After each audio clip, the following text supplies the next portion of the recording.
Hello বন্ধুরা, কেমন আছো সবাই? আশা করি তোমরা সবাই খুব ভালো সুস্থ আছো। তো আজকে ভিডিওতে আমরা মূলত ৩টে বিষয়ে কথা বলতে যাচ্ছি। সবার ফার্স্টে যেটা কথা বলবো সেটা হচ্ছে কালকির ওয়ার্ল্ড ওয়াইড কালেকশন। তো একটা লেটেস্ট পোস্ট দেখলাম, অফিসিয়াল পোস্ট। সেখানে তারা করেছে যে লিখেছে যে ৪ দিনে world wide gross box office collection, net না কিন্তু, গ্রস বক্স অফিস কালেকশন হচ্ছে 555 ক্রোর্স, ৫৫৫ কোটি টাকা কালকি ইনকাম করেছে gross box office collection world wide.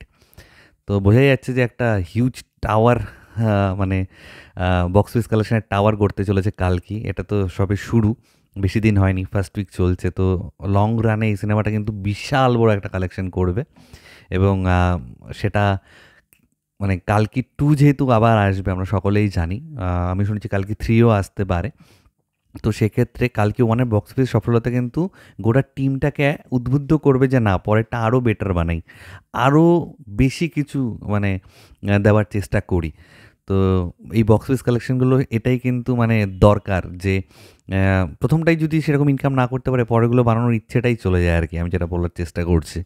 তো আশা করছি যে কালকের যে বক্স অফিস কালেকশন হচ্ছে, কালকের 2তে আমরা আরও বেটার কিছু জিনিস এক্সপিরিয়েন্স করব। সেকেন্ড যে বিষয়ে কথা বলবো সেটা হচ্ছে জিদ্দার বুমেরাং ফাইনালি সুপারহিট তারা অফিসিয়ালি জানিয়ে দিয়েছে। 25 ডেজ চলছে এবং একটা সাকসেস পার্টি আমি দেখলাম, একটা ভিডিও ভাইরাল হয়েছে।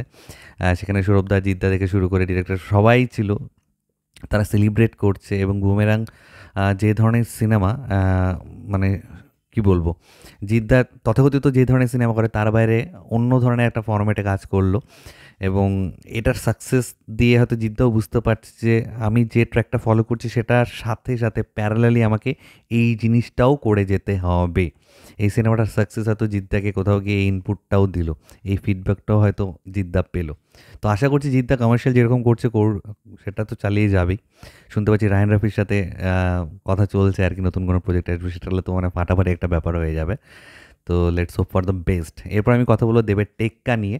তো রিসেন্ট একটা পোস্টে দেখলাম যে দেবের টেক্কার ডাবিং শেষ হয়ে গেছে। তো বুঝতেই পারছো ডাবিং শেষ মানে আর কিছুদিন পোস্ট প্রোডাকশনের কাজ চলবে, তারপর থেকেই প্রোমো, টিজার, ট্রেলার এগুলো আসতে শুরু করবে, কারণ পুজোর আর বেশি দিন বাকি নেই।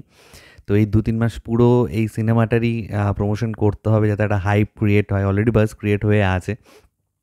দেবদার ব্যানারে সৃজিত মুখার্জির পরিচালনায় অনেকে আছে এখানে, টোটা রায় চৌধুরী আছে, রুক্মিণী মৈত্র আছে, স্বস্তিকা আছে, পরান্দা আছে।